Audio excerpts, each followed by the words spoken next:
선거운동 마지막 주말 이재명 후보는 상대적 약체죠. 영남을 찾았고요. 김문수, 이준석 후보 최대 표밭인 경기도를 찾아서 지지를 호소했습니다. 관련 발언 듣고 오겠습니다.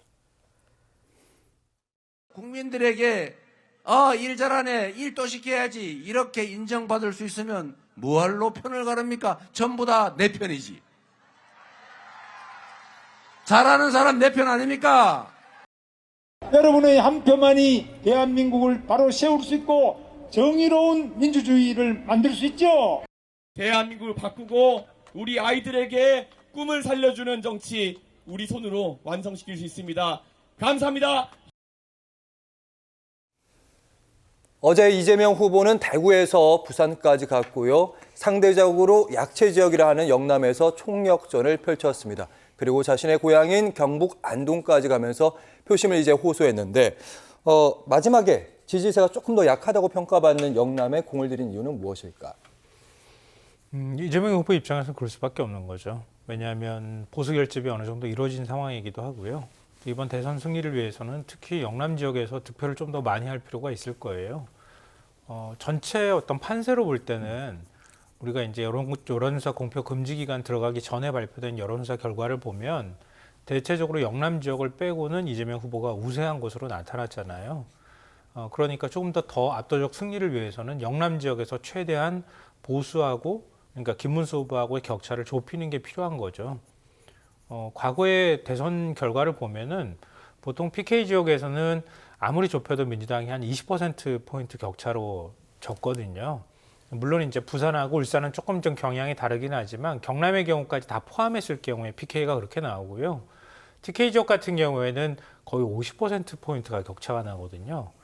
이재명 후보 입장에서는 TK 출신이기도 하고 그러니까 TK에서 격차를 좀 더 많이 줄이고 그리고 PK 지역에서는 40% 벽을 그동안 한 번도 넘어본 적이 없거든요. 40% 벽을 넘어서는 득표를 기록하면 좋겠다 이런 바람이 좀 있는 것 같아요.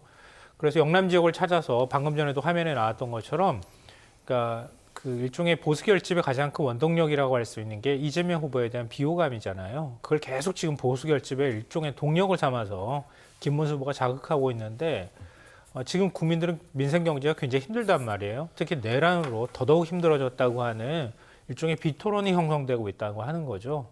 그런 면에서 이재명 후보가 실용주의 노선을 얘기했던 것처럼 좀 유능한 행정가이면 그러니까 이재명 후보에 대한 어떤 사법 리스크나 이런 것들의 공세를 좀 뚫고 가기 위해서는 그런 일종의 전망적 투표를 할 수 있는 그런 발언들을 좀 많이 내놓고 있는 것 같아요. 그런 면에서는 이번에 영남 지역에서 좀 의미 있는 득표를 하게 되면 집권을 한다 하더라도 그 이후에 민주당이 진짜 전국 정당으로서 일종의 자리매김할 수 있는 토대가 되는 그런 선거이기도 하다. 그래서 집권 이후의 상황까지 고려한다면은 영남 지역에서 최대한 많은 득표를 하는 게 민주당 입장에서는 굉장히 절실하다 이렇게 봐야 될 것 같습니다. 보수 결집세가 이뤄지고 있다는 현실적인 판단에 지난 대선의 학습 효과다 이렇게 분석을 해주셨는데 김문수 후보는 이제 수도권에서 경기도권에서 주로 선거 유세를 펼쳤습니다.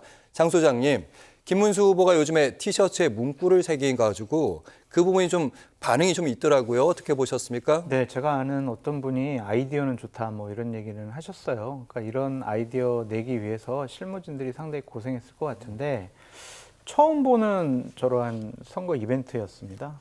그래서 저도 상당히 유의 있게 봤고요. 하고 싶은 말을 계속 이제 언론에 노출될 수 있게.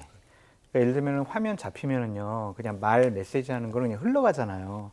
근데 화면이 만약 5초, 10초 이상 잡히면은 하고 싶은 얘기, 들려드리고 싶은 얘기를 계속 잡아볼 수가 있어요. 국민들께 전달력이 상당히 강할 수가 있다.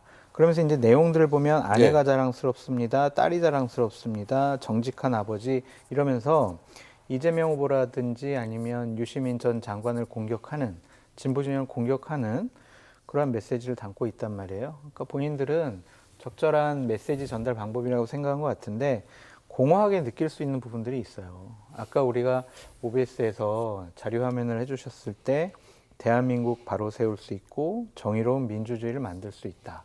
예. 윤석열 정권이 불법적인 비상계엄을 하고 가족들과 관련된 여러 가지 부정부패 비리 의혹과 관련해서도 제대로 수사하지 못하게 했잖아요.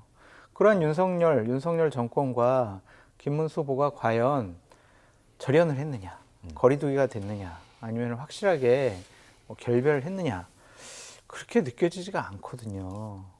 그렇다면은 본인이 내세우는 이 메시지와 본인의 행보, 생각, 판단이 괴리 현상이 나타날 수가 있어요. 그렇다면 과연 믿을 수가 있을까? 그런 생각을 국민들이 할 수가 있을 것 같고, 또한 저런 메시지를 하게 된다면은 전광훈 세력, 윤석열 세력과 결별해야 되는데 자꾸 자료화면 같은 경우가 전광훈 씨랑 같이 울기도 하고 같이 정당 활동한 거, 윤석열 전 대통령 시절에 강요 생활하고 뭐 같이 여러 가지 편들어주는 예. 그러한 메시지와 얘기들 자료화면으로 계속 나오고 있잖아요. 그럼 이러한 메시지랑 그 자료화면과 상충된단 말이에요. 그래서 이번에 어쨌든 윤석열 전 대통령이 대형 사고를 쳤기 때문에 국민의힘 후보로서는 비상계엄에 확실하게 반대하거나 탄핵에 찬성한 사람이 아니면 제대로 된 선거운동을 하기가 어려운 상황이었다. 그렇게 보여집니다. 알겠습니다.